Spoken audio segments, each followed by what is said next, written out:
The wind was a blade against Clara Rollins' face, sharp and cold enough to steal the breath from her lungs. It whipped her black morning dress against her legs as she pushed the last shovelful of frozen earth onto the mound. The ground was stubborn, fighting the shovel with every push, just as it had fought to take her husband. Now it had him. James was gone, buried beneath a thin blanket of dirt that would soon be covered in snow. She stood alone at the crude grave, a solitary figure against the vast, unforgiving Wyoming sky. The few townspeople from Sage Hollow who had bothered to watch the burial had already retreated to the warmth of their homes. Their duty done, they had stood at a distance, their faces pinched with a mixture of pity and judgment. Clara could feel their unspoken words hanging in the frigid air. James Rollins had been a fool. He had pushed too hard, spoken too loud, and fought for a piece of land that a bigger man wanted. He had brought this trouble on himself, and by extension, on his wife. Clara felt nothing but a hollow ache where her heart used to be. The grief was a physical weight, pressing down on her shoulders, making it hard to stand. She and James had come west with dreams of a life built with their own hands, a life of freedom and promise. They had poured every cent and every drop of sweat into their small homestead, a patch of dirt that was now marked by a shallow grave. He had died defending it in a spray of gunfire that still echoed in her nightmares. Now she was a widow at 24, with no money, no family, and no one to turn to. Returning to the small, two-room cabin felt like walking into another grave. The silence was deafening. Every object held a memory of James, his worn hat hanging on a peg by the door, his half-finished cup of coffee still on the table, the scent of his tobacco lingering faintly in the air. The cold had seeped through the chinks in the logs, and the fire in the hearth had long since died. She was too tired, too empty, to even think of rekindling it. She sank onto their bed, the corn husk mattress rustling beneath her, and pulled a threadbare quilt over her body, not for warmth, but to hide from the emptiness that surrounded her. The next day brought the banker, a portly man named Mr. Henderson, whose sympathy was as thin as the winter sun. He cleared his throat, avoiding her gaze as he explained the legalities. The loan for the land was in James's name. With him gone, and no means to make the upcoming payment, the bank had no choice but to reclaim the property. He gave her 1 week. 1 week to dismantle a life, 1 week to pack up the remnants of a shattered dream. Desperation became Clara's constant companion. She tried to sell their meager possessions, hoping to gather enough coin for a stagecoach ticket, though she had no idea where she would even go. She laid out James's tools, the sturdy German steel axe he had been so proud of, the plow they had nearly starved to purchase. She offered the spare furniture, the rocking chair James had made for her, the small pine table where they had shared their meals. The neighbors came, but not to buy. They came to stare. Goodwife Albright pursed her lips and shook her head, muttering to her husband about the bad luck that clung to the Rollins homestead. Another farmer picked up the axe, weighed it in his hand, then set it down again. His eyes filled with a wary superstition. "A tool used by a dead man brings a curse," he said, more to himself than to her. The whispers followed her like a shadow. Cursed. That was the word they used. She was the widow of a troublemaker, a woman touched by violence and death. No one wanted any part of it. With the homestead picked bare by creditors and her own failed attempts to sell what was left, she walked the 3 miles into Sage Hollow. The town was little more than a single dusty street lined with wooden storefronts, a saloon, a church, and a general store. It was a place that prided itself on hard work and respectable folk. And Clara, a lone woman with no family to speak for her, was now neither. She tried the hotel first, asking if they needed a laundress or a cook. The owner, a man with a greasy apron and a wandering eye, looked her over and said he had all the help he needed. At the Mercantile. "Mr." Gable shook his head regretfully. "Times are hard. Mrs. Rollins, I can't afford to hire anyone." He didn't add the unspoken part, that hiring a woman like her would be bad for business. Respectable wives wouldn't want to shop in a store where a cursed widow worked. Day after day, she faced the same rejection. The doors of the small community were closed to her, locked tight by suspicion and fear. She was an outsider, a problem no one wanted to solve. Her savings dwindled to a few pennies, just enough for a small bag of flour and some beans. Hunger became a dull, constant ache in her belly. It was on her last day. As the sun began to set, casting long, cold shadows across the street, that Silas Croft approached her. He was the wealthiest man in the county, a rancher with a sprawling empire and a reputation for getting whatever he wanted. He was an older man, his face a roadmap of wrinkles and his belly straining against the buttons of his fine wool coat. He tipped his hat, a gesture that felt more like a claim than a courtesy. Mrs. Rollins," he said, his voice smooth and low. "I heard about your troubles. A tragedy. A real tragedy." Clara clutched her worn shawl tighter around her shoulders. "Thank you for your concern, Mr. Croft." "A woman like you shouldn't be left to fend for herself," he continued, his eyes lingering on her face, her slender frame. "It's not right. This is a hard country for a woman alone." She knew what was coming. She had seen the way men like him looked at women like her, women with no one to protect them. They saw weakness, an opportunity. "I can offer you a solution," he said, stepping closer. The smell of whiskey and cigars clung to him. "I have a large house, plenty of work for a woman's hands. You would have a roof over your head, food in your belly, protection." The word hung in the air between them, heavy and ugly. Protection. He wasn't offering a job. He was offering a gilded cage. She would be his property, expected to warm his bed and submit to his whims in exchange for survival. The thought made her stomach churn with a sickness far worse than hunger. She looked him straight in the eye, her own gaze clear and cold as ice. "I am not for sale. Mr. Croft." His smile faltered, replaced by a flicker of irritation. "You mistake my generosity for something else. Girl, it's a kind offer, the only one you're like to get. Think on it. When you're starving in a ditch, my offer might look a lot better." He turned and walked away, leaving her shivering in the growing twilight, the weight of his threat settling upon her. That night, she made her decision. If the world of men and towns had cast her out, she would seek her chances elsewhere. The mountains loomed to the west, a jagged line of purple and gray against the horizon. They were wild, dangerous, home to wolves and winter storms, but they were also a place of solitude, a place where the whispers of Sage Hollow could not reach her. She packed what little she had left, a thick wool blanket, the small bag of dried beans, a tin cup, and a water skin. Lastly, she took James's revolver from the wooden box beneath their bed. The Colt Peacemaker was heavy in her hand, cold and deadly. James had taught her how to shoot, to load the cylinder and sight down the barrel. "Just in case," he had said. She had never fired it at anything but an empty can. Now, it felt like the only friend she had left in the world. She saddled her horse, Daisy, a gentle mare with a coat the color of honey. The horse was all she had of value, and she knew she should have sold her, but she couldn't bear the thought. Daisy was a link to the life she had lost, a living, breathing creature in a world that had become cold and silent. Clara did not look back at the cabin or the grave as she rode away.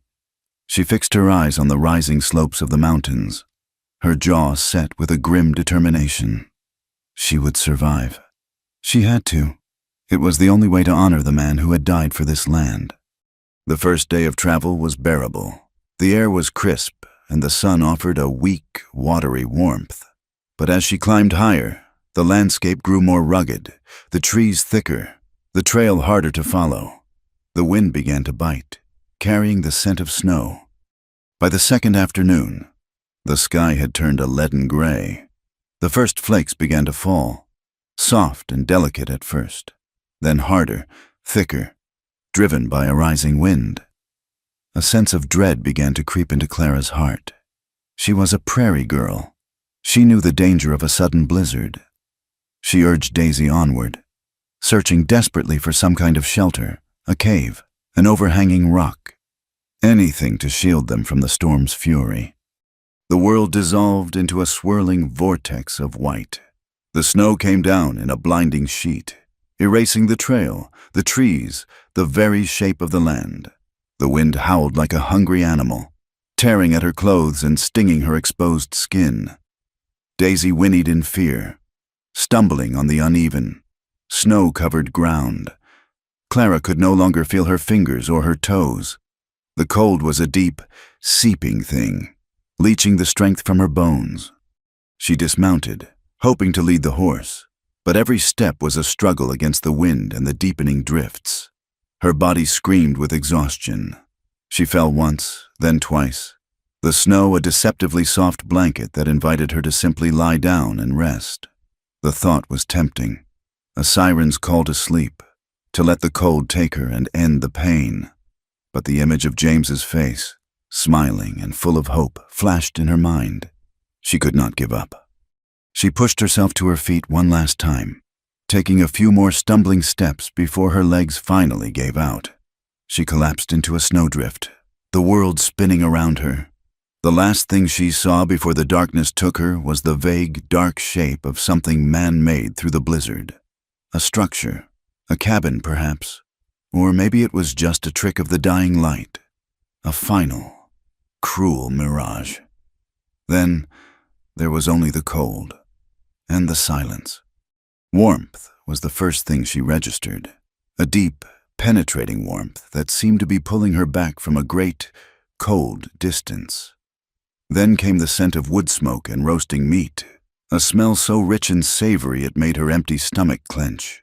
She felt the heavy weight of a fur blanket over her, rough and smelling of pine and animal.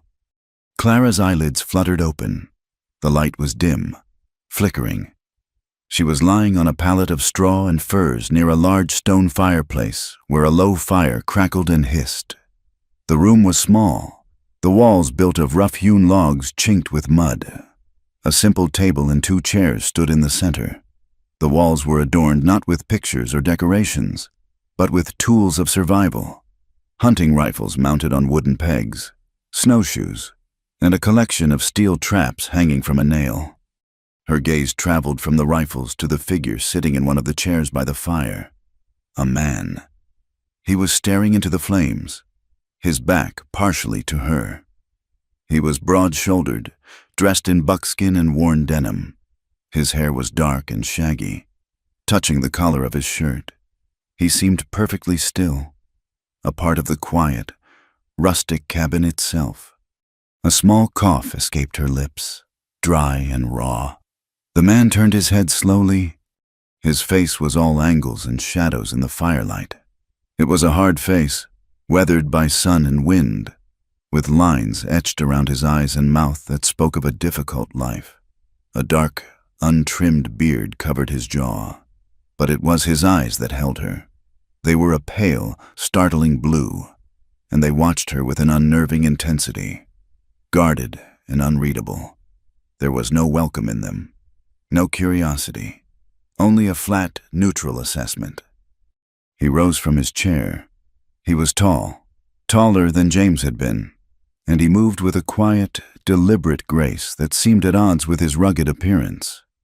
He walked to the hearth, ladled some broth from a pot hanging over the fire into a wooden bowl, and brought it to her. He knelt beside her pallet, not too close, and held it out. "Drink," he said. His voice was a low rumble, rough like gravel. Clara pushed herself up on her elbows, her body aching and weak. She took the bowl with trembling hands, the warmth seeping into her frozen fingers. She drank the broth greedily. It was hot and salty, with the rich taste of venison. It was the most wonderful thing she had ever tasted. When she finished, he took the empty bowl from her without a word and returned to his chair by the fire. The silence stretched between them, broken only by the crackling of the logs. Clara's mind, slow and foggy, began to clear. She was in a stranger's cabin, a man who lived alone in the mountains, surrounded by guns. Every instinct screamed danger. "Where am I?" she asked, her voice raspy. "My cabin," he answered, not looking at her. Who are you?" He hesitated for a moment, as if the question were an intrusion. "Eli Carver." The name meant nothing to her. "You found me." "Found your horse first. You were half buried in the snow. Lucky I was checking my trap lines." He spoke in short, clipped sentences, offering no more information than was necessary. She pulled the fur blanket tighter around herself, her fear warring with a profound sense of gratitude. He had saved her life. But why? Men in this part of the country rarely did anything for nothing. She looked at his hands, resting on the arms of his chair. They were large and calloused, the knuckles scarred. They were the hands of a man who worked and fought. And deep within his guarded eyes, she saw something else, something buried and painful that he kept locked away. "The storm's not letting up," he said, his gaze still fixed on the fire. "Could last for days. You can stay until you're well enough to ride." It was not an invitation, but a simple statement of fact. He had rescued her from the storm, and he would give her shelter until it passed. After that, she would be on her own again. Clara lay back down, her head spinning. She was alive. She was warm, but she was not safe. She was trapped by the blizzard in a remote cabin with a hard, silent stranger, a man whose past was a complete mystery. She didn't trust him, not for a second, but as the wind howled outside, shaking the very walls of the cabin, she knew with a chilling certainty that she had nowhere else to go. The days that followed bled into one another, marked only by the shifting light through the cabin's single grime-streaked window. Outside, the world remained a maelstrom of white. The snow fell relentlessly, piling in great drifts against the door and walls, sealing them inside the small, smoky room. The isolation was absolute. For Clara, it was a slow return to life. The deep, bone-aching cold of the blizzard receded, replaced by the dull ache of muscles unused and the sharp pangs of a hunger that was finally being sated. Eli Carver remained a ghost in his own home. He was a creature of routine and silence. Each morning, before the sun had fully risen, he would be up, stoking the fire until it roared back to life. His movements economical and quiet. He would leave a plate of fried salt pork and a tin cup of bitter coffee on the hearth for her before pulling on his heavy winter coat and snowshoes and disappearing into the white wilderness. He would be gone for hours, sometimes the entire day, returning with a brace of rabbits or a grouse slung over his shoulder. He never spoke of where he went or what he saw. He was simply a presence that came and went, as predictable and as distant as the rising and setting of the unseen sun. He avoided her eyes. When she spoke, offering a quiet thank you for the food, he would give a short, sharp nod, his gaze fixed on the fire, the floor, the rifles on the wall, anywhere but her face. The emotional distance he kept was as vast and as cold as the snow-covered mountains outside. Yet, his actions contradicted his demeanor. He made sure she was warm, fed, and had water. He had cleaned and oiled her husband's revolver, which he'd found in her saddlebag, and placed it on the small crate beside her pallet. It was a gesture she couldn't decipher. Was it a kindness, ensuring she had her protection, or a warning, a reminder of the violent world they both inhabited? As her strength returned, Clara could no longer bear the helplessness of lying on the pallet. She began to move about the small cabin, her steps tentative at first. She swept the rough plank floor with a broom made of bound twigs. She washed their few dishes in a bucket of melted snow. She took the rabbits he brought back and stewed them with the last of her dried beans, the savory aroma filling the cramped space and, for a moment, making it feel less like a prison and more like a shelter. Eli accepted her contributions with the same stoic silence, But she noticed he ate the stew she prepared, every last bite. One evening, while Eli was outside splitting the last of the wood he'd hauled in before the storm, a gnawing curiosity finally overwhelmed her caution. His belongings were sparse, a testament to a life stripped down to its essentials, but on a small, crudely made shelf above his own bedroll in the far corner, there was a worn, leather-bound book. It was not a Bible. Its cover was scuffed and scarred, the leather dark with age and use. It felt like the only personal object in the entire cabin. Her hands trembled slightly as she took it down. It was a journal. The pages were filled with a jagged, forceful script. The ink faded in some places, dark and angry in others. It was not a diary of daily events, but a chaotic collection of thoughts. Some pages were filled with half-scribbled phrases. The price of a man's soul. West of the Pecos. God stops listening. Redemption is just a word for forgetting. Interspersed with the words were drawings, sketched with a startling skill. She saw the grim, gaunt faces of men, maps of canyons and riverbeds, and, more disturbingly, sketches that looked like battlefields. She saw the layout of a dusty street, with X's marking positions in doorways and on rooftops. It was the cold geometry of a gunfight. Then she found the list. It was a list of names, perhaps a dozen of them. Henry Sloan, Marcus Thorne, the Miller brothers. Each name was written in that same aggressive hand, and beside each one was a date. And through every single name, a thick, dark line had been drawn, crossing them out with a finality that sent a shiver down her spine. These were not debts paid. This was a ledger of death. Her suspicion hardened into a near certainty.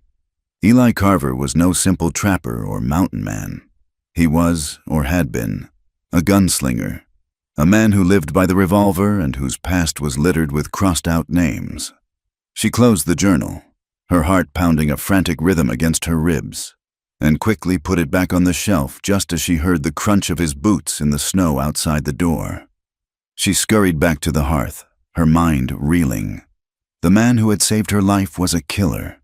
The knowledge was terrifying. Yet it explained so much: the guarded eyes, the haunted silence, the rifles on the wall. He was a man hiding from a life she could barely imagine.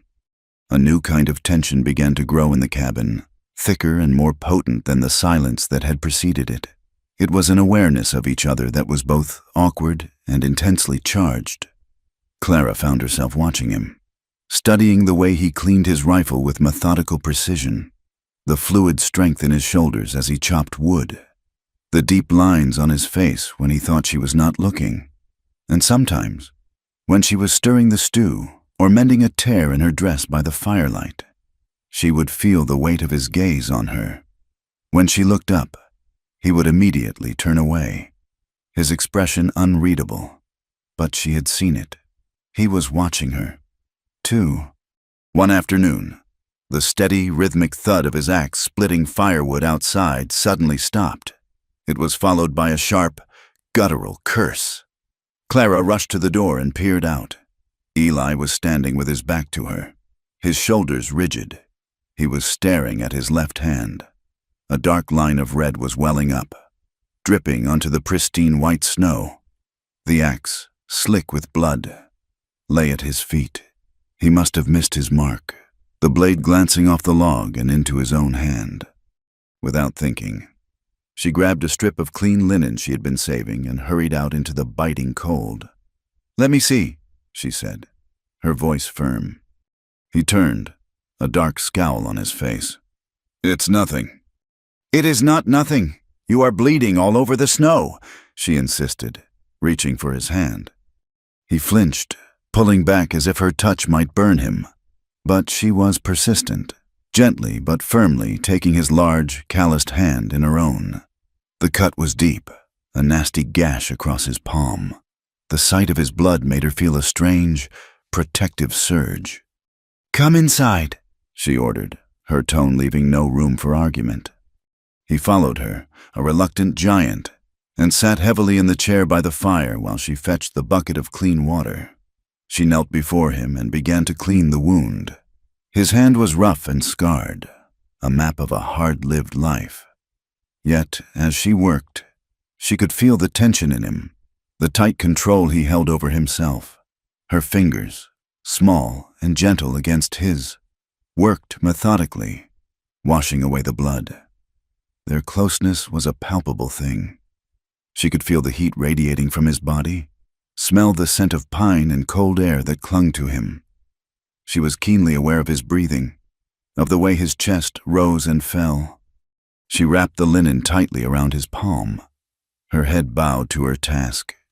When she finished, she tied the knot and her fingers lingered for a second too long on his wrist. She looked up, and for the first time, he did not look away. His pale blue eyes met hers, and in their depths, she saw a flicker of something she had not seen before, not anger, not indifference, but a raw, aching vulnerability. It was as if the wound in his hand had opened a crack in the armor around his soul. The moment stretched, fragile and unspoken, filled with a meaning neither of them was ready to confront. Then, as quickly as it had appeared, the mask slammed back into place. He pulled his hand away, stood up, and walked to the far side of the cabin, turning his back to her. The invisible wall between them was once again firmly in place, but now they were both aware of the door that had been briefly opened. The argument, when it finally came, erupted out of the strained silence. It was a few days later, the air in the cabin thick with unspoken thoughts. Clara could no longer stand the pretense, the feeling of living with a ghost who carried a ledger of dead men in his journal. "Why are you hiding up here?" she asked abruptly, her voice sharp. Eli was sharpening a skinning knife by the fire, the rhythmic scrape of steel on stone the only sound. He did not stop. "Not hiding, living." "There is a difference," she shot back, her frustration boiling over. "You barely speak. You disappear for hours. You live like a man with no name." She took a breath.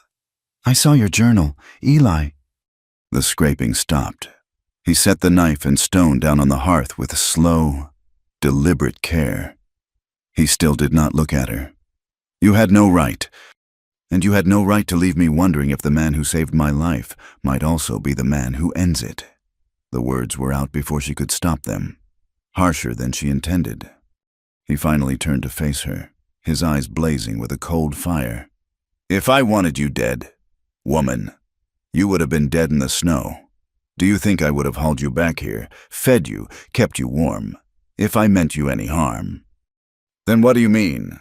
Who are those men on your list? What did you do?" His face hardened into a mask of stone.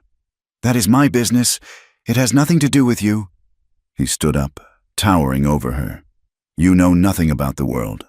You come from your safe little life, with your husband and your home, and you think you understand things. You do not." The mention of her husband, of the life that had been torn from her, was like a slap. "My safe little life? My husband was shot down in the dirt over a piece of land. I buried him myself. I was cast out by my town and left to starve. Do not you dare speak to me of what I know." Tears of anger and grief welled in her eyes. "Whatever you are running from, it cannot be worse than what I have already lost." His anger seemed to drain away, replaced by something else, something that looked almost like fear. The fire in his eyes softened, and he looked away, his jaw tight. "Yes," he said, his voice a low, rough whisper. "It can—" He turned his back on her again, ending the conversation. He had not been cruel. His anger had been a shield, a desperate attempt to push her away, to keep his past buried. She understood then that his solitude was not a preference, it was a penance. A fragile truce settled between them in the days after the argument. The air was clearer, the questions unasked but understood. Clara began to help him in more meaningful ways. The storm had damaged the cabin, shaking loose some of the chinking between the logs. Together, they mixed mud and dried grass, and she handed him clumps of the mixture as he stood on a crate, forcing it into the gaps. They worked in a comfortable, silent rhythm, their hands and bodies moving in a strange, unspoken partnership. The shared, simple task of repairing his shelter began to repair the breach between them. In the quiet companionship of their work, Clara found a small, warming comfort. The isolation of the mountains no longer felt like a prison. It was becoming a sanctuary, a world that contained only the two of them. One evening, as darkness fell, a new sound pierced the steady moan of the wind. It was a long, mournful howl, rising and falling in the distance, closer than she had ever heard it before. A wolf. The sound was primal, lonely, and filled with a wild hunger that spoke of the unforgiving nature of the world outside their door. Another howl answered the first, this one seeming to come from just beyond the tree line. A tremor of pure, animal fear shot through Clara. She was a woman of the plains, where the dangers were vast but visible. The mountains held different fears, older and more hidden. She looked at Eli. He was sitting by the fire, cleaning his pistol, seemingly unperturbed. But she saw the way his hands had stilled, the way his head was cocked, listening. The wolf howled again, a chilling cry that sounded as if it were right outside the cabin wall. Despite the warmth from the fire, a cold dread washed over Clara. She thought of the flimsy wooden door, the darkness pressing in on them, the wildness of the world she had fled into. All the loss, the fear, the desperation of the past weeks coalesced into a single, overwhelming feeling of being utterly alone and vulnerable. She looked at her own cold, empty pallet on one side of the hearth. Then she looked at Eli, a formidable silhouette against the flickering flames. He was a man of violence and secrets, a man she should fear. But in that moment, he was also strength. He was a wall against the terrifying darkness. The silence in the cabin was his. The warmth from the fire was his. The very air she breathed was his. He was survival. Slowly, trembling, she stood up from her pallet. She crossed the small space between them and, without a word, she slipped into his bedroll beside him, pulling the thick fur up to her chin. Eli froze. Every muscle in his body went rigid. He did not look at her, did not move. He just sat there, his pistol still in his hand, staring into the fire as if he had been turned to stone. The tension in the air was so thick she could barely breathe. She expected him to push her away, to curse her, to demand what she was doing, but he said nothing. He simply sat there, a statue of conflicted stillness. The wolf howled again, its cry a raw and lonely sound that mirrored the ache in her own heart. The fear and the cold and the desperate need for another human soul to hold on to in the vast, terrifying darkness overwhelmed her pride. She pressed closer to the warmth of his body. Her voice was a ragged whisper, barely audible above the crackling fire and the howling wind. "Don't stop," she breathed, the words a plea torn from the deepest part of her. "I need this." He did not answer. He did not speak again for the rest of the night. But after a long, long moment, he slowly, carefully, set the pistol down on the hearth. He shifted his weight and lay down beside her, his back to her, still not touching. Then, as another howl ripped through the night, she felt his arm move, reaching back and pulling her against him. He held her, his large, warm body, a solid shield against the cold and the fear. And in the silent, desperate darkness of the mountain cabin, he held her until the dawn. That night changed the silence between them. It was no longer a void, an awkward space to be endured, but a shared territory. When Clara awoke the next morning, she was alone in the bedroll, but the indentation of Eli's body was still beside her, and the lingering warmth was a ghost of his presence. He was already outside, the steady ring of his axe against wood a familiar, grounding sound. Nothing was said of the night before, of her fear or his comfort. No words were needed. An invisible line had been crossed, a fragile pact made in the darkness. She was no longer just a stray he had taken in. She was a part of the cabin's small, isolated world. The snow continued to fall, a soft, ceaseless curtain that entombed them on the mountain. The drifts piled higher than the window, casting the cabin in a perpetual twilight, lit only by the flickering fire and a single tallow candle. They were cut off, adrift in a sea of white. Their lives shrank to the size of the single room, their existence dictated by the fundamental rhythms of survival. They fell into a routine that was as natural and unspoken as breathing. He would chop the wood, his powerful form a dark shape against the endless snow, the axe rising and falling with a strength that seemed to defy the cold. She would haul in the buckets of snow to melt for water, her arms aching, but her spirit resolute. He would hunt and trap, returning with frozen, fur-covered offerings that she would then transform into their sustenance. She would skin the rabbits and dress the birds, her hands, once soft, becoming chapped and capable. She learned to cook over the open fire, making thick, savory stews that filled their bellies and warmed them from the inside out. They moved around each other with a quiet, practiced grace.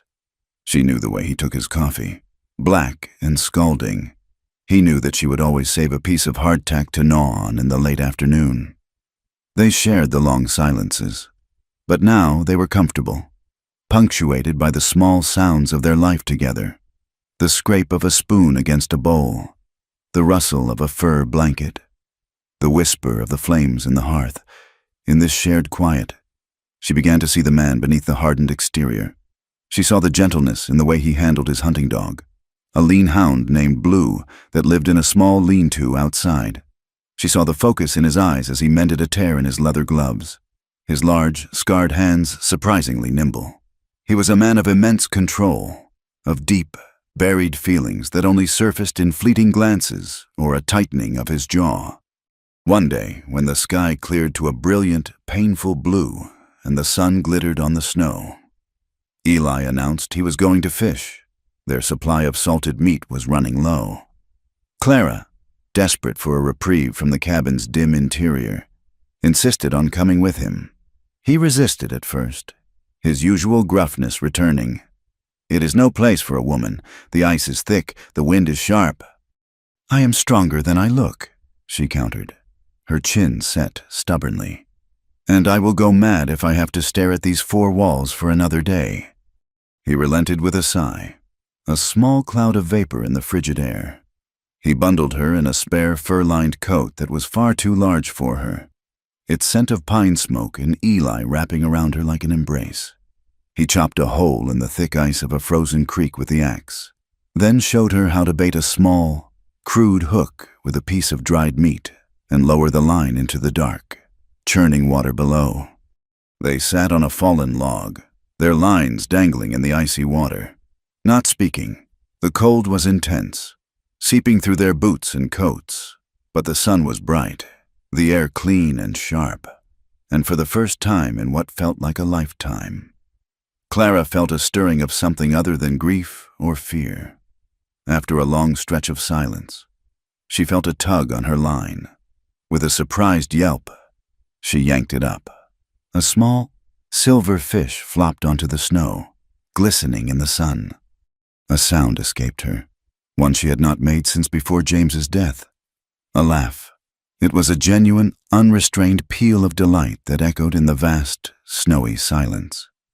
She looked at Eli, her face flushed with cold and triumph. He was staring at her, and a strange, unreadable expression was on his face. And then she saw it.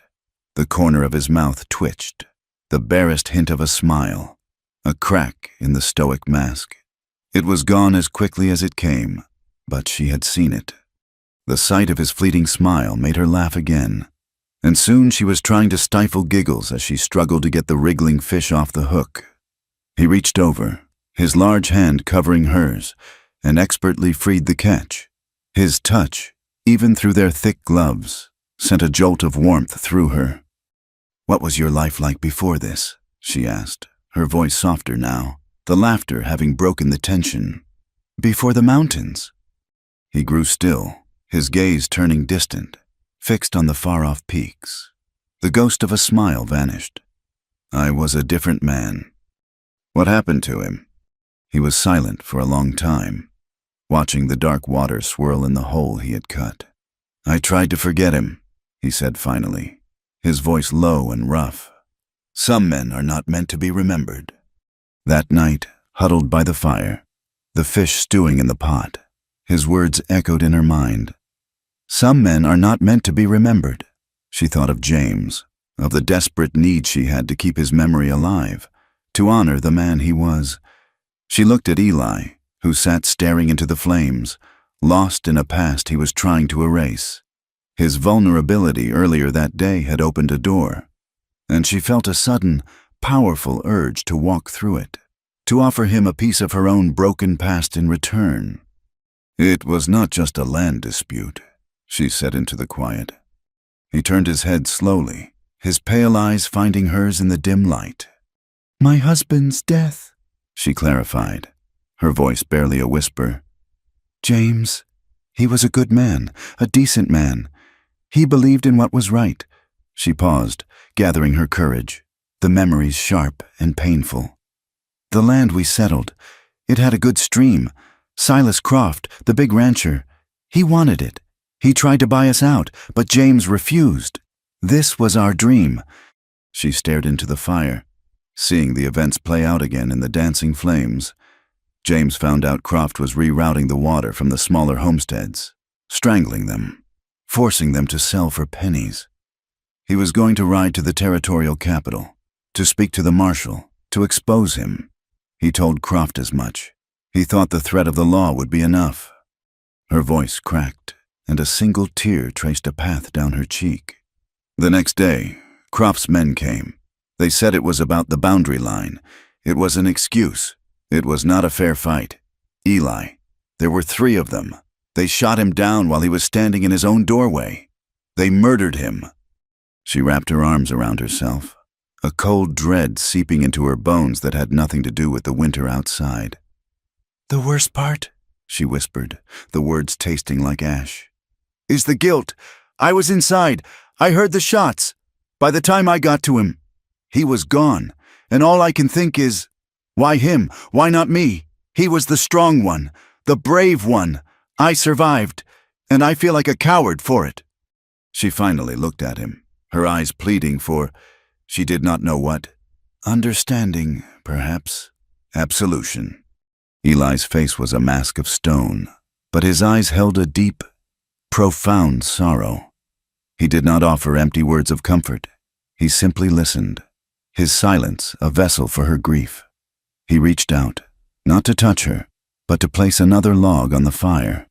The deliberate, practical act a strange sort of comfort. He was tending to the warmth, keeping the darkness at bay. He let the silence sit for a long time before he spoke, his voice a low rumble that seemed to come from the very depths of his soul. "Guilt is a heavier burden than a coffin." He looked at his own hands, turning them over as if seeing them for the first time. "It is something you carry until it grinds you into dust." He took a deep breath, and the story he had held buried for so long began to emerge, dragged piece by painful piece into the light. "I was once a hired gun," he said, the words stark and ugly in the quiet cabin. "I worked for men like Croft, men who wanted land, or gold, or revenge. I was good at it, too good." He told her of a life lived in dusty saloons and on windswept plains, a life measured in the weight of a pistol and the speed of a draw. He spoke of it dispassionately, as if describing another man's life. But then his voice changed, roughening with a pain that was still raw. "We were in a town in Kansas, a dispute over a cattle trail. My employer wanted a man removed. It was supposed to be simple, but it went wrong. The whole street erupted in gunfire." He paused, his eyes closing, and Clara could see the scene playing out behind his eyelids. There was a crossfire, a stray bullet. His voice broke.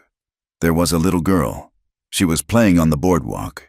She had a little cornhusk doll. He opened his eyes, and they were filled with a haunted, unbearable agony. She just fell. I never even saw where the shot came from.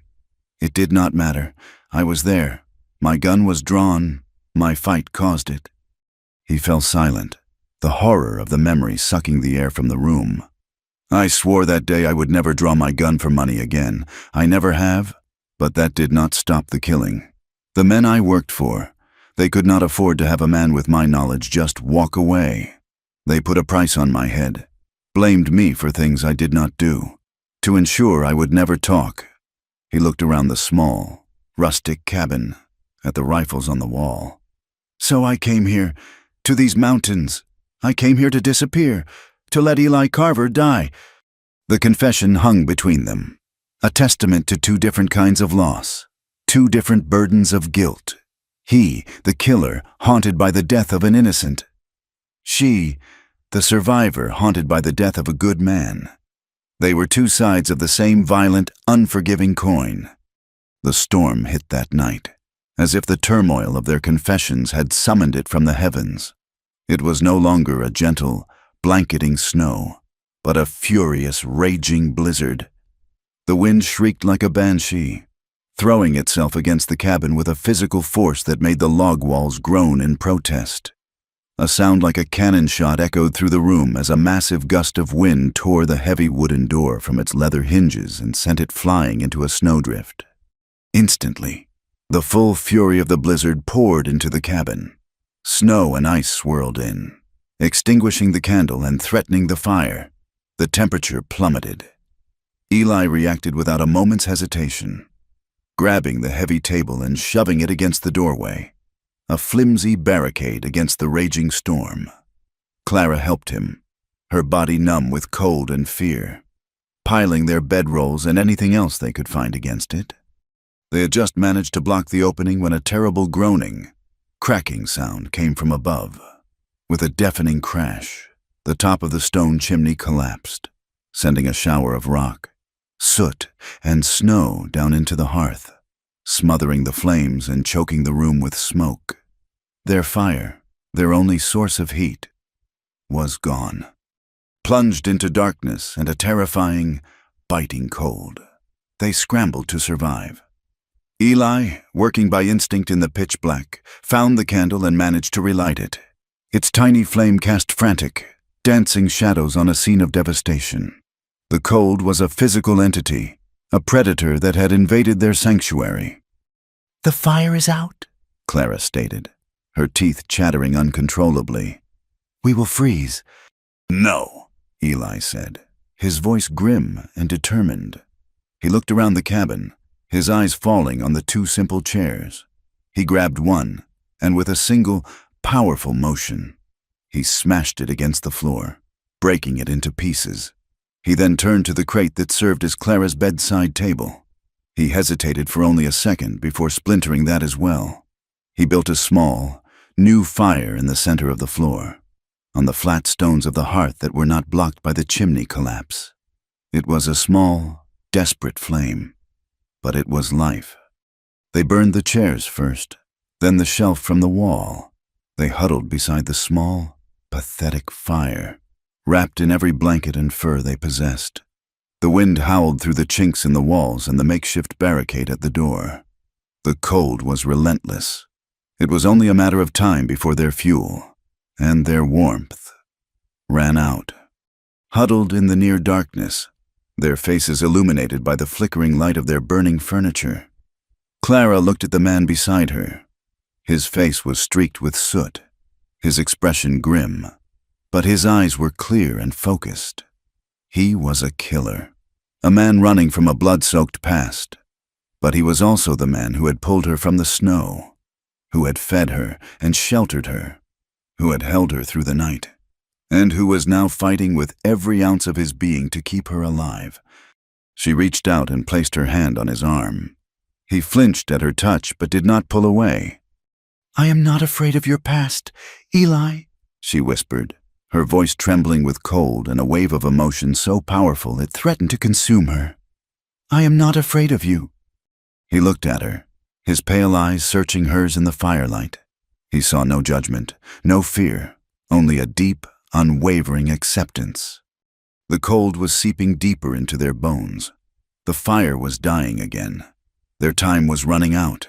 She knew, with a certainty that transcended thought, what she wanted. She wanted to feel alive. One last time. She wanted to feel the warmth of another human being, a warmth that had nothing to do with fire and everything to do with connection. Hold me, she whispered, the plea a raw, desperate need. Please, hold me. He looked at her for a long moment, the firelight reflecting in his haunted eyes. Then, he nodded slowly. He fed the last of the splintered wood into the flames and then turned to her. He gathered her into his arms, pulling their shared blankets around them. His embrace was hesitant at first. Then it tightened with a desperation that matched her own. In the heart of the storm, beside a dying fire, surrounded by the remnants of their shattered shelter, they came together. It was not a gentle or romantic coupling. It was slow, aching, and raw. It was a collision of two wounded, lonely souls reaching for something warm in a world that had grown impossibly cold. Their movements were guided by a desperate, unspoken need to feel, to connect, to affirm that they were still alive. His touch was not that of a practiced lover, but of a man relearning a forgotten language. Her response was not that of a coy maiden, but of a woman claiming her own survival. Illuminated by the guttering candle and the embers of their last fire, they made love. It was not perfect. It was real. It was two broken hearts finding a fragile, fleeting solace in the arms of another. A desperate, defiant act of life in the very face of death. Spring did not arrive with a grand announcement. It came in whispers. It began with the sound of dripping water, a steady, rhythmic plink-plonk from the icicles melting on the eaves of the cabin. Then came the smell of damp earth, a rich, loamy scent that pushed through the sterile cold of winter. The creek, once silent and frozen, began to murmur and then to roar, its voice growing stronger each day as it threw off its shackles of ice. Birds returned, their songs a startling intrusion into the profound quiet Clara and Eli had shared for months. The thaw changed the world inside the cabin as much as it did the world outside. The perpetual twilight gave way to bright, clear sunlight that streamed through the window, illuminating the dust motes dancing in the air and the new lines of comfort etched around Clara's eyes. They ventured further from their shelter, their world expanding with the receding snow. Together, they gathered the first tender green shoots of wild onions and fiddlehead ferns. He taught her which roots were good to eat and which mushrooms would kill a person before they finished their meal. They worked to repair the ravages of the winter. The roof needed new patches of sod, and they worked side by side, passing the heavy squares of earth up the ladder Eli had fashioned. He moved with an easy strength, and she found herself watching the play of muscles in his back, the way his dark hair fell across his brow.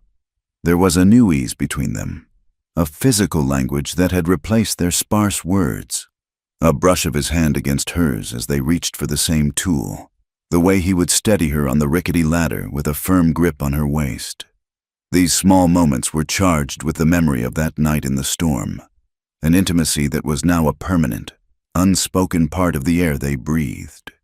Their life was a fragile thing, a small bubble of peace in a harsh world, and they both knew it. But in the warmth of the spring sun, it was easy to pretend their bubble was impenetrable. The intrusion came on a Tuesday, a day like any other. Clara was scrubbing a pot by the creek when Eli's hunting dog, Blue, let out a low growl from the edge of the woods. A moment later, a man emerged from the trees, leading a tired-looking mule laden with traps and furs. He was wiry and old, his face a leathery mask of wrinkles, with a beard stained yellow by tobacco juice. He raised a hand in a gesture of peace. "Howdy, folks," he called out, his voice a gravelly croak. "Jebediah's the name. Been trapping this range for nigh on 30 years. Did not expect to see a homestead tucked back this far." Eli appeared at the cabin door, as silent as a shadow, his rifle held loosely in one hand. His body was relaxed, but his eyes were not. They were chips of ice, instantly assessing the old man. "You are a long way from the usual trails," Eli said, his voice flat. That I am.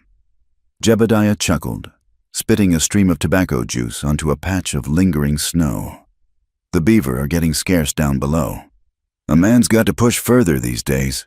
His eyes slid from Eli to Clara and back again, a flicker of curiosity in their watery depths. Mighty cozy setup you got here. A man could do worse. Clara, wiping her wet hands on her apron, felt a knot of unease tighten in her stomach. The trapper represented the outside world, the world they had hidden from, and his presence felt like a violation.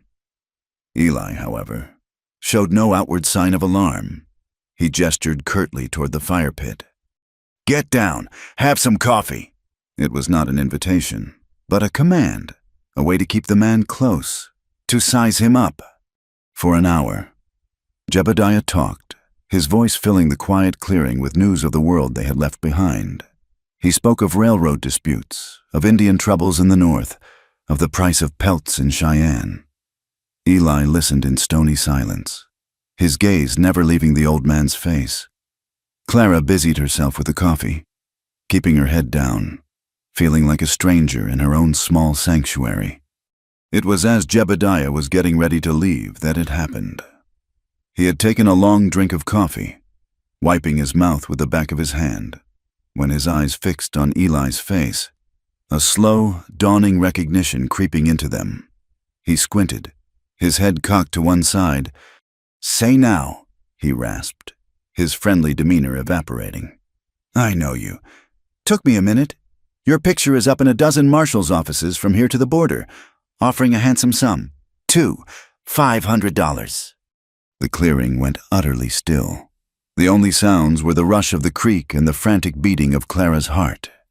The old trapper's eyes narrowed further, a mixture of fear and greed clouding them. "They call you Black Carver." The name landed like a physical blow. It was dark, ugly, and filled with violence. It did not belong to the quiet, haunted man who had taught her how to fish through the ice, who had held her while she wept for her husband. Eli did not move. He did not blink. A profound and dangerous stillness settled over him, the stillness of a coiled snake. When he spoke, his voice was a low, chilling whisper, colder than any winter wind. "You did not see anyone here today, old man," he said. "You saw an empty cabin. You took a drink from the creek and you moved on. If I ever hear that you spoke a word of this to anyone, I will hunt you down. It does not matter where you go. I will find you, and I will cut your tongue out of your head." The threat was delivered without heat, without anger. It was a simple statement of fact, and that made it all the more terrifying. Jebediah's leathery face went pale. He scrambled to his feet, his eyes wide with terror, and practically threw himself onto his mule, kicking it into a clumsy trot without a backward glance. He disappeared into the trees, leaving a silence in his wake that was heavier and more oppressive than any they had known before. The peace was shattered. The bubble had burst. As soon as the trapper was gone, Clara turned to Eli, her body trembling. "Black Carver? A bounty? What does it mean?" Eli would not meet her eyes. He turned and walked back into the cabin, the dangerous stillness clinging to him like a shroud. She followed him, closing the door behind them, shutting out the spring sunlight. The cabin suddenly felt like a cage. "Tell me the truth, Eli," she demanded, her voice shaking. "All of it." He stood with his back to her, staring at the rifles mounted on the wall. For a long moment, she thought he would not answer. When he finally spoke, his voice was hollow, stripped of all emotion. "The girl that was killed in Kansas," he began, his voice barely a whisper. "The one I told you about, the crossfire." He took a ragged breath. "It was my brother who fired the shot, my younger brother, Samuel. He was just a boy, barely 18, foolish and hot-headed. I brought him into that life. It was my fault." Clara felt the floor shift beneath her feet. "He would have hanged," Eli continued, his voice thick with a pain that was years old. "He had a wife, a baby on the way, a life ahead of him. I had nothing, just a name and a fast gun. He finally turned to face her, his eyes a maelstrom of guilt and despair. The men we were up against, they were powerful. When I told them I was quitting, they could not let it be. They pinned 2 other killings on me, killings their own men committed, to make sure I would always be running, that my word would mean nothing against theirs. So I let them. I took the blame. I told Samuel to take his wife and disappear, to change his name, start over. I made him promise he would never look back. The full, terrible truth settled upon Clara. Eli was not a killer haunted by an accident. He was a man who had sacrificed his own life, his own name, to save his brother. He had chosen to become a ghost, to wear the cloak of a murderer, so that his brother could live. The bounty, the name Black Carver. It was all a lie built on a single, selfless act. An overwhelming wave of love and a fierce, protective anger washed over her. He was not a monster. He was the most honorable man she had ever known. "We have to leave," she said, her voice urgent. She crossed the room and grabbed his arm, forcing him to look at her. "We can go now. We can ride west, to Oregon, or north to Canada. Somewhere they have never heard the name Black Carver. We can start a new life. Eli, together." He looked down at her hand on his arm, and then into her eyes. The hope that flared in her chest was immediately extinguished by the bleak emptiness she saw in his face. He slowly, gently, removed her hand. "There is no way, Clara," he said, his voice devoid of hope. "There is no new life for me. That name, that bounty, it is a shadow. It follows me wherever I go. I came to these mountains to be buried. I am a ghost, and ghosts do not get to start over." "That is not true," she cried, her desperation growing. "You are not a ghost. You are a man, a good man, who has done a noble thing. You do not have to live like this." "This is the only way I know how to live," he said, his voice hardening. "It is the only way I can keep you safe. As long as I am here, alone, no one will come looking. If I leave, if I try to be someone else, they will hunt me, and they will find me, and anyone with me will pay the price." He was not just refusing her offer. He was trying to protect her from himself. The argument that followed was bitter and raw, fueled by her desperate love and his stubborn self-loathing. She pleaded, she reasoned, she begged. She called him a coward for giving up, for letting those men win, for throwing his life away. He countered with a cold, hard realism, telling her she was a naive fool, that she knew nothing of the world he came from, a world where a man's life was worth less than the price of a bullet. "I have seen what that world does to good people," she sobbed, tears of frustration and heartbreak streaming down her face. "It took my husband. I will not let it take you, too." "It already has," he said, his voice flat and final. In a last, desperate attempt to break through the wall he had built around his heart, she stood before him, her small frame trembling, and spoke the 3 words she had been holding inside for weeks. "I love you, Eli." The words hung in the air between them, fragile and powerful. She searched his face for any sign, any flicker of response. She saw the turmoil in his eyes, the deep, aching sorrow. She saw the war he was fighting with himself, but he did not speak the words back. He could not. To admit he loved her would be to admit he had something to lose, a reason to fight for a life he truly believed was already over. He simply turned away from her, presenting her with his rigid, unyielding back. The silence that followed was more painful than any blow. It was the sound of her heart breaking. That night, Clara lay in her bedroll, staring into the darkness. His rejection, his refusal to even hope, had not extinguished her love. It had forged it into a hard, sharp resolve. If he would not save himself, then she would do it for him. He believed he was a ghost, a name on a wanted poster. She would prove to him that he was a man worthy of a life, a man worthy of being loved. A desperate plan formed in her mind. She would ride back to Sage Hollow, She would go to the sheriff. She would tell him everything she knew about Silas Croft, about how he had murdered her husband. Croft was a powerful man, but he was not above the law. If she could expose him, perhaps she could make a deal. Offer testimony against Croft in exchange for the law looking into Eli's case, for a chance to clear his name. It was a wild, foolish gamble, but it was the only one she had. Before the first hint of dawn, while Eli was still asleep, she rose as silently as a wraith. She dressed quickly, her movements sure and quiet. She packed a small satchel with some dried meat and a water skin. Lastly, she slipped James's revolver into the waistband of her skirt. She looked at Eli one last time, his dark hair falling across his face. The lines of pain softened in sleep. A fierce, aching love filled her. "I will not lose you," she thought. She slipped out of the cabin, the cool morning air a shock against her skin. She saddled Daisy with trembling hands, her heart pounding with a mixture of fear and determination.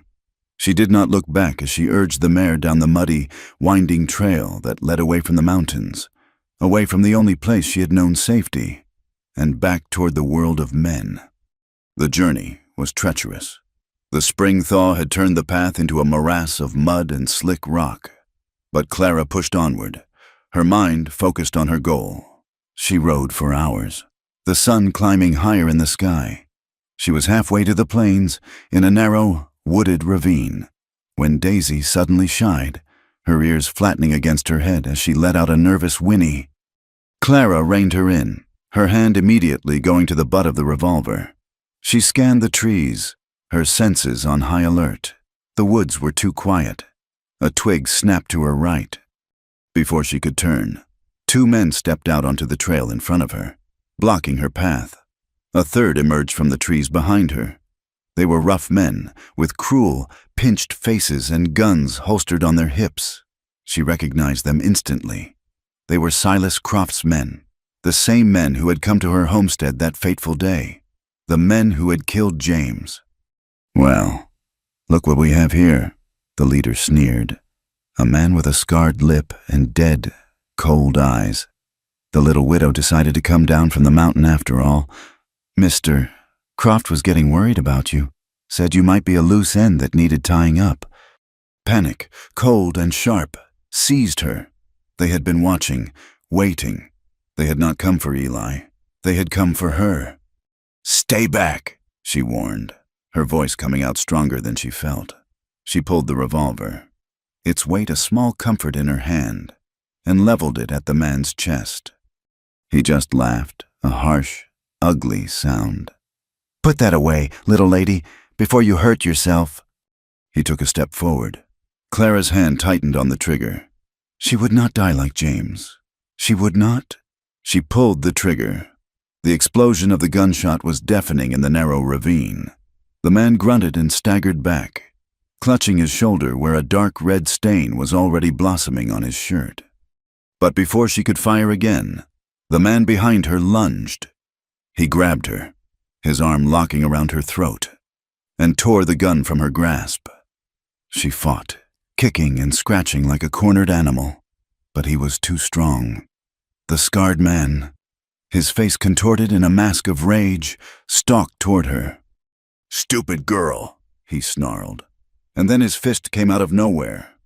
A blinding flash of pain exploded behind her eyes. The world tilted, the green of the trees and the blue of the sky dissolving into a swirling blackness. And then there was nothing, miles away, in the quiet of the mountain cabin. Eli Carver awoke with a start. He did not know what had woken him, only that something was wrong. The air in the cabin felt cold, empty. He looked toward Clara's pallet. It was empty. Her blanket was neatly folded. He was on his feet in an instant. Her satchel was gone. The peg where her coat hung was bare. A cold dread, worse than any blizzard, washed over him. He ran outside. The tracks were clear in the damp earth, leading away from the cabin, down the mountain. Daisy's tracks. And hers. He knew, with a gut-wrenching certainty, where she had gone, and why. The fool, The brave, stubborn, loving fool. She had gone to save him. He ran to the small corral where he kept his own horse. As he was saddling the powerful buckskin, his eyes scanned the trail below. He saw it then, a lone horse, a gentle mare the color of honey, wandering aimlessly among the trees, her reins dragging in the mud. Daisy, riderless. The world seemed to narrow to a single point. The quiet man who had sought to bury himself in the mountains died in that instant. The man who took his place was someone else entirely. Rage, pure and black and hotter than any forge, boiled up from the depths of his soul, mingling with a terror so profound it threatened to stop his heart. He checked the load in his rifle, his movements swift and economical. He slid his Colt from its holster, spinning the cylinder, his face a mask of cold, lethal fury. He was no longer a ghost hiding from his past. He was Black Carver, and he was going hunting. The trail of a panicked horse is not hard to follow. The trail of men trying to hide their tracks is... Eli Carver followed both. He moved through the woods with a speed and silence that was unnatural, his buckskin horse picking its way through the treacherous terrain without a sound. The rage that had ignited in him upon finding Daisy riderless had cooled into something far more dangerous, a cold, methodical certainty. Every snapped twig, every disturbed patch of mud, every scuff mark on a rock was a word in a story he knew how to read all too well, a story that ended in blood. He found them in a small, secluded clearing. Clara was slumped against the base of a large pine, her hands bound behind her, a dark bruise purpling on her cheek. She was conscious, her eyes wide with a defiant fear. The man she had shot was propped against a tree, his face pale, his shirt a sodden mass of red. The other two, the scarred man and his lackey, were arguing over what to do next. "We cannot take her back to Croft now," the lackey whined. "She shot Frank. We were just supposed to scare her." "Croft will not care how it gets done. You fool," the scarred man snarled. "He just wants the loose end tied. We finish it here. No one will ever find her." He drew his pistol. Clara flinched but did not scream. Her chin came up, a silent act of courage that twisted the cold knot in Eli's gut into a blade. He did not call out. He did not issue a warning. For years, he had lived by a solemn vow, a penance paid in silence and solitude. That vow was now dust. These men had touched what was his. They had hurt her. The ghost in the mountains was gone, and Black Carver had come back from the dead. He raised his rifle. The world narrowed to the space between the iron sight and the scarred man's back. He squeezed the trigger. The crack of the rifle shot was like a thunderclap in the clearing. The scarred man jerked, a look of profound surprise on his face, before he pitched forward into the dirt, a neat dark hole between his shoulder blades. The second man spun around, his pistol clearing its holster, his eyes wild with panic. Eli was already moving, sliding from his horse. The rifle dropped, the Colt seeming to leap into his hand from its holster. The years of disuse fell away. The muscle, the instinct, the cold calculus of violence. It was all still there, a terrible and familiar part of him. Two shots rang out in quick succession, so close they almost sounded like one. The lackey's shot went wide, kicking up dirt near Eli's feet. Eli's did not. The man grunted, a red flower blooming on his chest, and collapsed in a heap. Silence descended, thick and ringing. The only sounds were the panicked breathing of the wounded man and the soft whisper of the wind in the pines. Eli stood over the bodies, the smoke curling from the barrel of his Colt, his face a mask of cold fury. He had just broken the oath that had defined his life for nearly a decade. He had killed again, and he felt nothing but a grim, hollow satisfaction. Then, his eyes found Clara. She was staring at him, not at the dead men, but at him. Her expression was not one of fear of him, but of awe and a deep, gut-wrenching terror for him. He walked toward the last man, the one Clara had shot in the shoulder. The man was trying to crawl away, his face a mask of agony and fear. Eli kicked the man's gun out of his reach and stood over him. Who sent you? Eli's voice was a low growl, unrecognizable. Croft! The man gasped, cradling his shattered shoulder. Silas Croft. He wanted the widow silenced. Please, do not kill me. Eli stared down at the pathetic, whimpering man. The rage inside him screamed for one more death, one more pull of the trigger to erase this filth from the world. But then he looked at Clara again. He saw her face, her beautiful, bruised face, and he saw the fear in her eyes. Not for herself, for his soul. He holstered his pistol. Get on your horse, he said, his voice cold. Ride back to your master. You tell Silas Croft that Clara Rollins is under my protection. You tell him if he or any of his men ever come near her again, I will burn his entire ranch to the ground with him inside it. Now go. The man scrambled away, half crawling, half running to his horse, and fled without a backward glance. The adrenaline that had sustained Eli began to fade, and a searing, white-hot pain flared in his side. He looked down. A dark, wet stain was spreading across his buckskin shirt, just above his hip. In the chaos of the gunfight, the lackey's wild shot had not missed entirely. He had been hit. He stumbled, his vision swimming. He managed to cut the ropes on Clara's wrists before a wave of dizziness washed over him. He sank to his knees, pressing a hand to the wound, the world tilting precariously. Eli! Clara's voice was a sharp cry. She was beside him in an instant, her small hands hovering over his, her face pale with shock. It is just a graze, he lied, his voice weak. He tried to stand, but his legs would not obey. The ground rushed up to meet him, and the last thing he saw before the darkness claimed him was Clara's face, her eyes wide with a fierce, terrifying determination. Clara had never known she possessed such strength. It was the strength of desperation, of a love so fierce it bordered on madness. Eli was a dead weight, his tall, powerful frame utterly limp. Getting him onto his own horse was a monumental struggle, a battle of leverage and will that left her gasping for breath, her muscles screaming in protest. But she did it. She tied him to the saddle to keep him from falling, and then, leading his horse and her own, she began the grueling journey back up the mountain. Every step was an agony of fear. She watched the dark stain on his side spread, watched the sweat bead on his pale brow.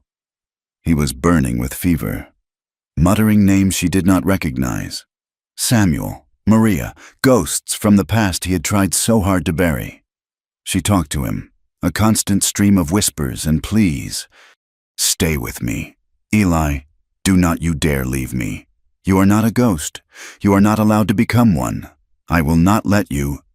She pushed on through the afternoon and into the twilight, her body numb with exhaustion, her mind a singular point of focus, the cabin, the sanctuary.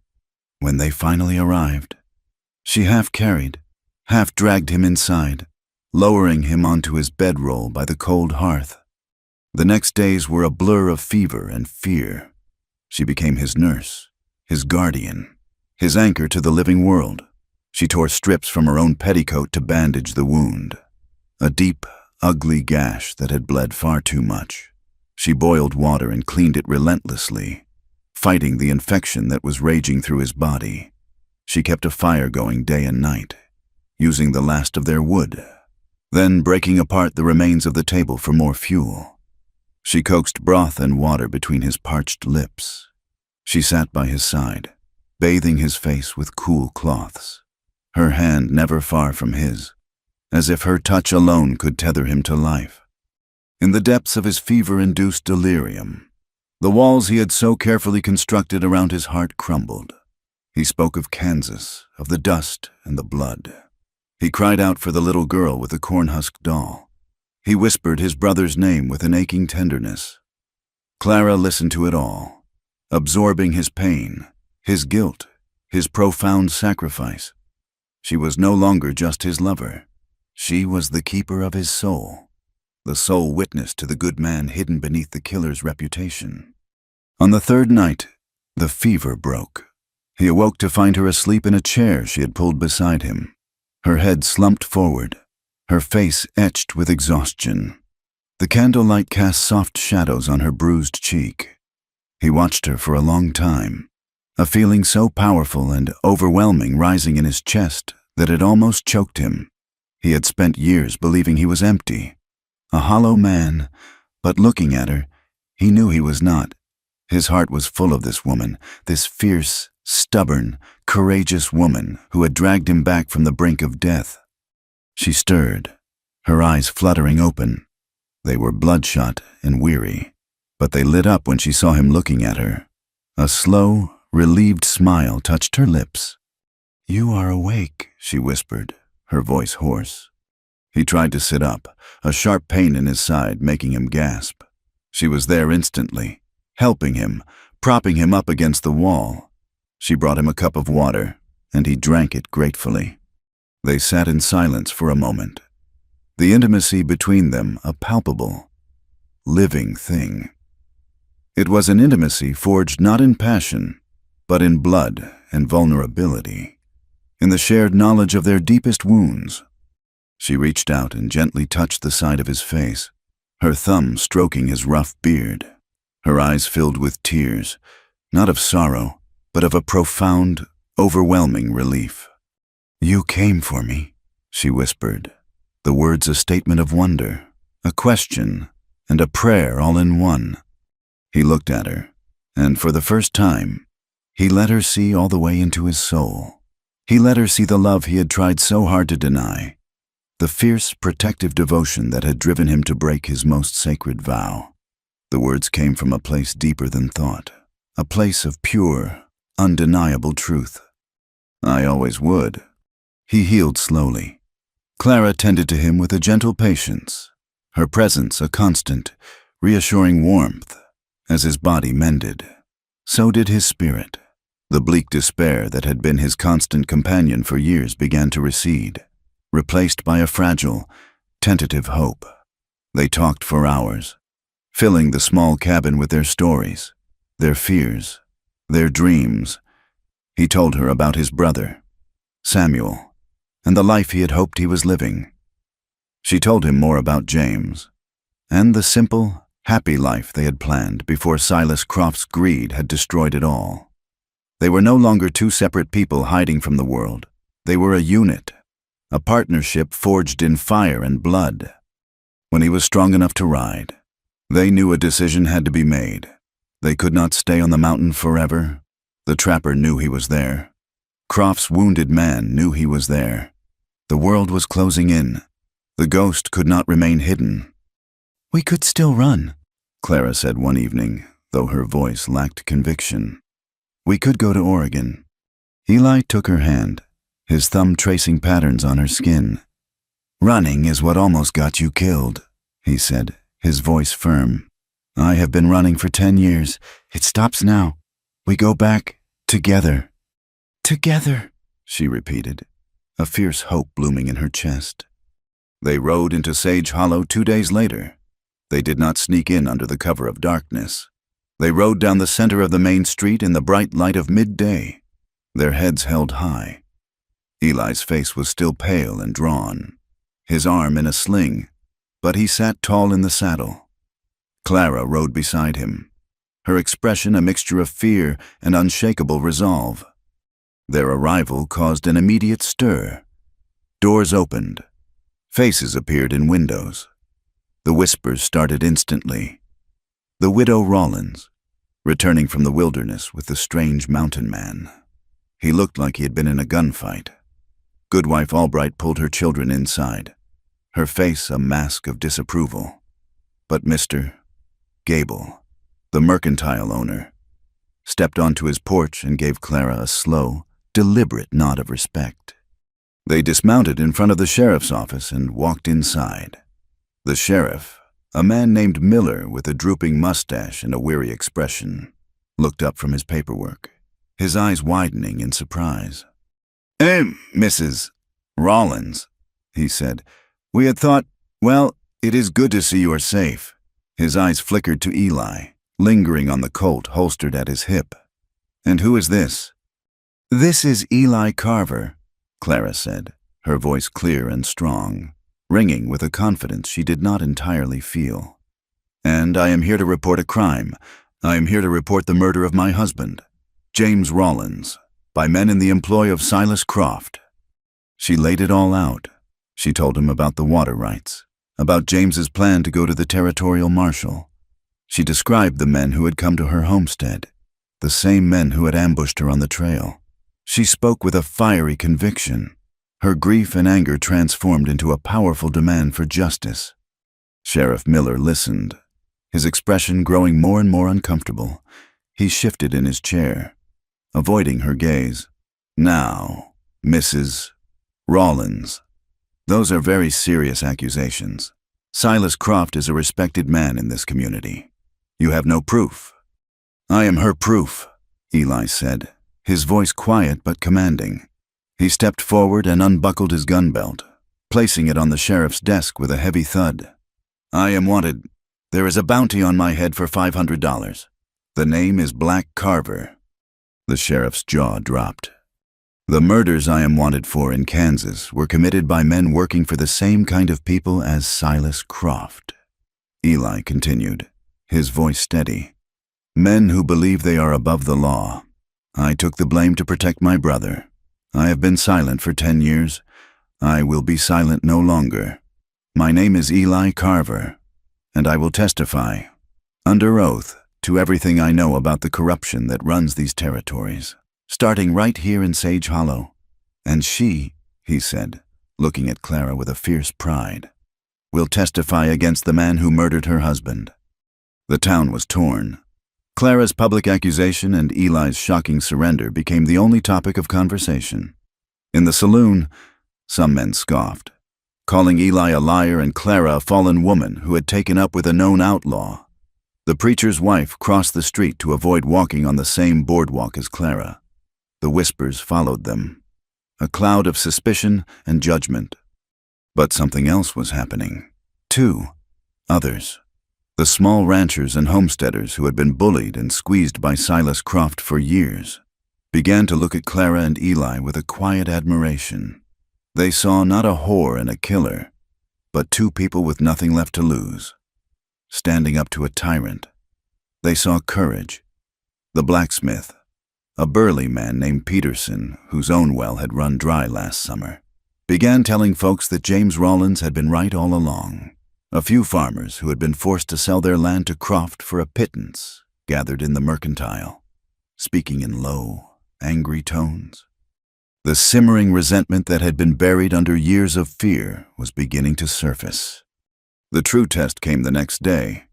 The man Eli had wounded, his arm now in a sling, rode brazenly into town and stopped in front of the hotel where Clara was staying. He did not say a word. He just sat on his horse, staring at her window, his message clear and terrifying. Croft was not afraid. He was marking her. Clara went straight to the sheriff. "That man is one of the ones who attacked me. He is threatening me. You have to arrest him." Sheriff Miller wrung his hands, his face slick with sweat.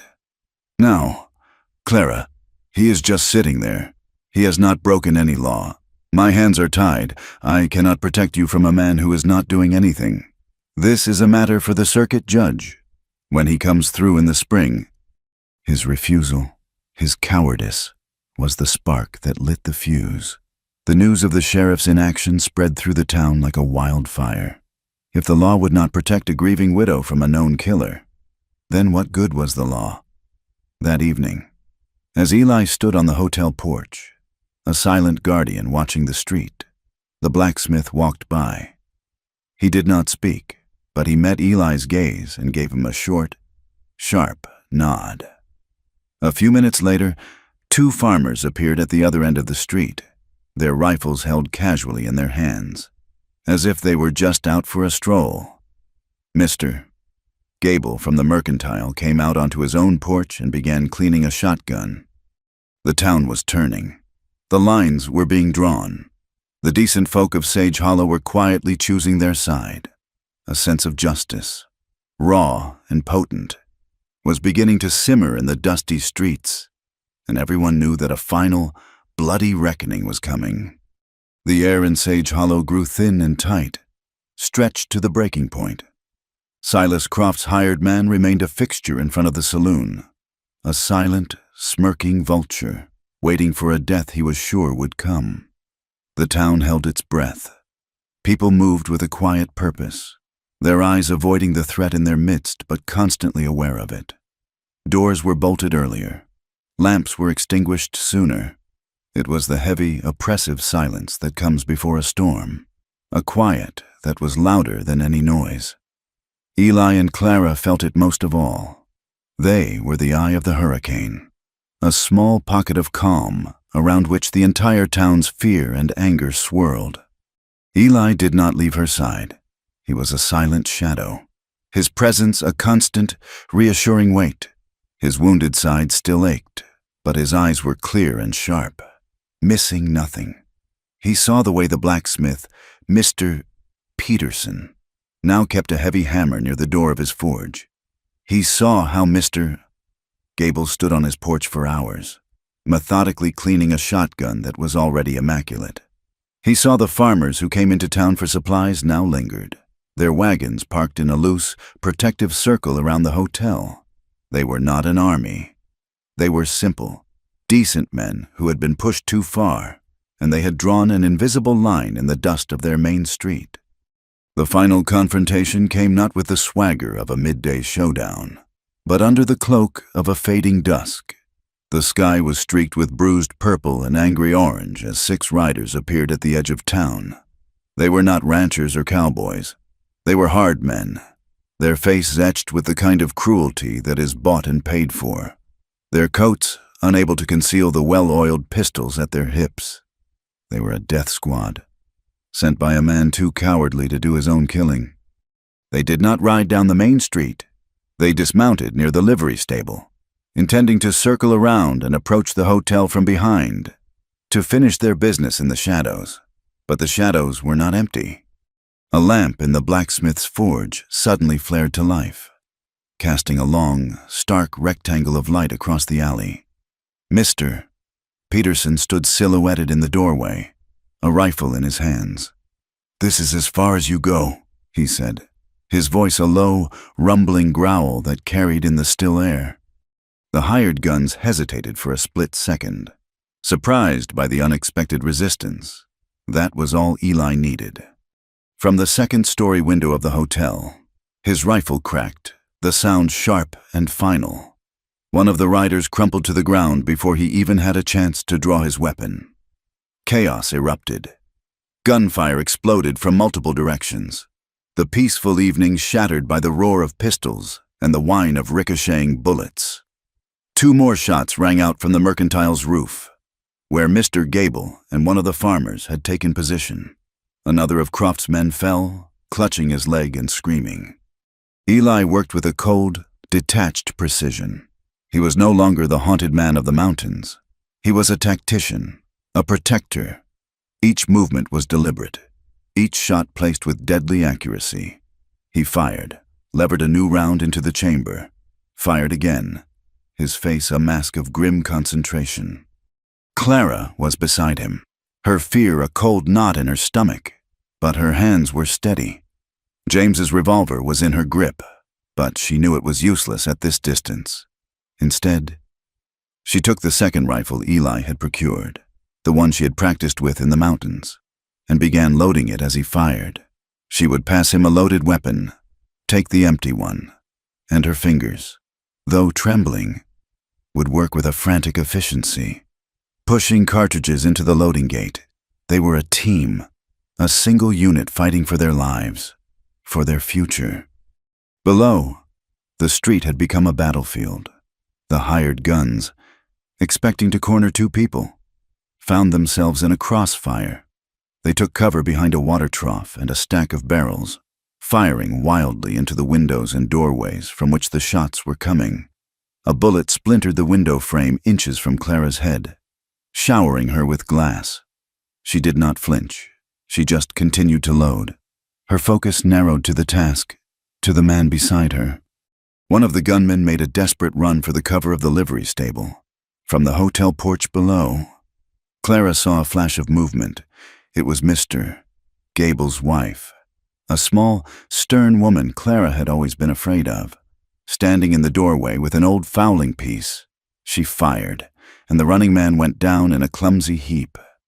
The tide had turned. The remaining two gunmen, seeing their numbers dwindling and their ambush failed, knew they were beaten. One of them made a break for the horses. Eli drew a bead on him, but at that exact moment, the last gunman, the leader, rose from behind the water trough, his pistol leveled not at the rooftops, but at Clara in the window. Everything slowed down. Eli saw the man's intent, saw the black hole of the pistol's muzzle aiming for Clara. He did not have time to aim his own rifle. He moved without thinking, shoving Clara to the floor as a deafening roar filled the small room. A searing, brutal force slammed into his chest, stealing his breath and throwing him back against the wall. He slid to the floor, a look of stunned surprise on his face. He had been shot. Clara screamed his name, a raw, ragged sound of pure terror. As she scrambled to his side, another shot rang out from the blacksmith's forge. The gunman who had shot Eli collapsed, his pistol clattering on the dusty ground. The last of Croft's men, seeing his leader fall, managed to get to his horse and gallop off into the night, a messenger of failure. Then, silence. A profound, ringing silence descended on the street, broken only by the whimpering of the wounded man and the sudden, shocked sobbing of Mr. Gable's wife. The smell of gun smoke, acrid and heavy, hung in the air like a funeral shroud. The fight was over. They had won. But Clara's world had shrunk to the space of the hotel room floor, to the man lying crumpled against the wall, a dark, terrible stain spreading across his chest. She crawled to him, her hands shaking so violently she could barely function. Eli, she choked out, her hands hovering over the wound, afraid to touch him, afraid of the damage that lay beneath. Eli, look at me. His eyes, those pale blue eyes that held his entire soul, found hers. They were clouded with pain, his breathing shallow and ragged. A small, sad smile touched his lips. "You are safe," he whispered, his voice a faint rasp. No, she sobbed, tears streaming down her face, blurring his image. No, you do not get to do this. You do not get to save me and then leave me. I will not allow it. She pressed her hands to the wound, trying to staunch the flow of blood, her touch desperate and futile. His life was pouring out from him, warm and slick against her fingers. He was fading, his eyelids fluttering. The strength that had sustained them, the rock she had clung to, was crumbling before her eyes. The terror of losing him, after everything they had endured, was a physical agony, a tearing in her own chest. She leaned close, her forehead pressing against his, her tears falling onto his face. The memory of that first night in the cabin, her own desperate plea for comfort in the face of a terrifying darkness, rose up from the depths of her memory. The words were a prayer, a command, a sob torn from the very core of her being. Don't stop, she cried, her voice breaking. Don't stop breathing. Don't stop fighting. I need this. I need you. He did not die. He was too stubborn, too strong.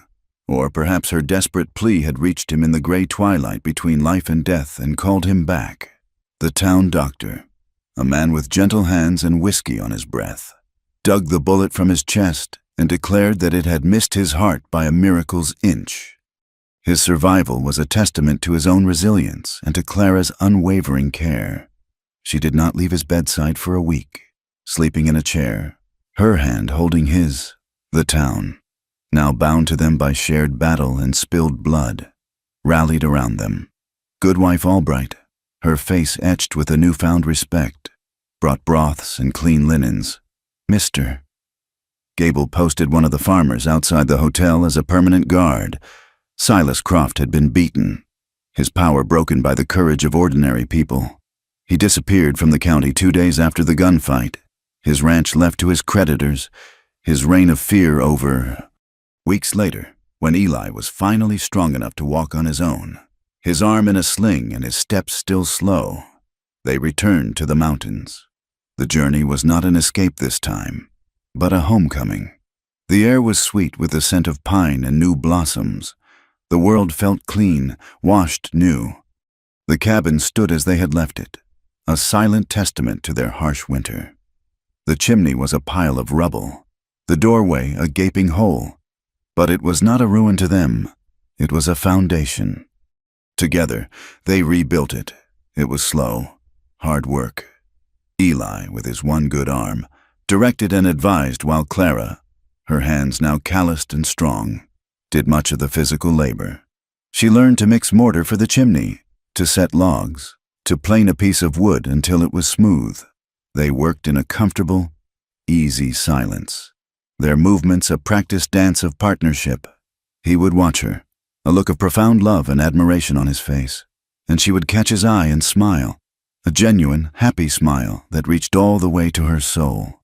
The cabin that rose from the damage was stronger than the one that had stood before. It was no longer a place of exile, a refuge for a ghost. It was a home, built with their own hands, cemented with their shared survival. The town did not forget them. As autumn began to paint the aspens gold, Mr. Gable rode up the mountain trail with a wagon full of supplies. A new stove, glass for the window, sacks of flour and sugar. It was a gift, he said, from the people of Sage Hollow, an apology and a welcome. They began to split their time, spending weeks at the cabin in the quiet solitude they both cherished, and weeks in town, rejoining the community that had claimed them as its own. The whispers about them did not vanish entirely, but they faded, losing their venom, becoming just another part of the town's history.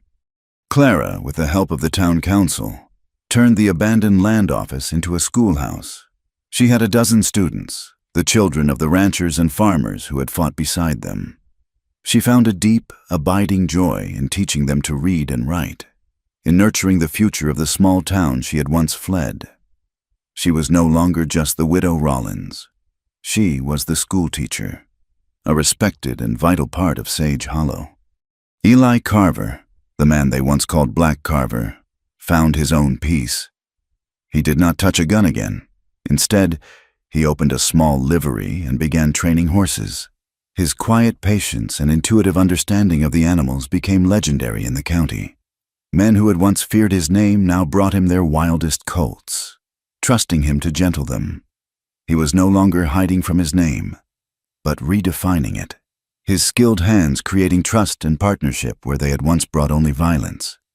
Their love, born in desperation and forged in conflict, settled into something deep and enduring. It was not a fiery, breathless passion, but a quiet, steady flame that warmed them against the cold. It was in the way he would bring her a wildflower he had found on the trail, or the way she would have a hot cup of coffee waiting for him at the end of a long day. It was a partnership built on a foundation of shared scars and absolute trust. One evening, years later, they sat in their rebuilt cabin outside. The first snow of the season was falling, thick, silent flakes blanketing the world in white. A fire roared in the rebuilt chimney, casting a warm, golden glow on the room. The rifles were gone from the walls, replaced by shelves of books and a few of Clara's pressed flower arrangements. The air smelled of wood smoke, baking bread, and peace. Eli sat in a comfortable chair he had built himself, and Clara sat on the floor, her back resting against his legs, her head on his knee. He stroked her hair, his touch gentle, his scarred hands a familiar comfort. The snow fell, muffling the world, creating a perfect, profound silence. They did not need to speak. The silence was no longer empty or haunted. It was full of everything they had overcome: the grief, the fear, the violence, the fight for their lives. It was full of the quiet joy of their schoolhouse, the gentle nicker of the horses in the corral, the warmth of the fire, and the steady, beating rhythm of their two hearts. Finally, truly, at home. Thank you so much for listening to our story. We would love to connect with you. So please comment with where you are listening from. Subscribe to our From Wild West channel and share your thoughts in English.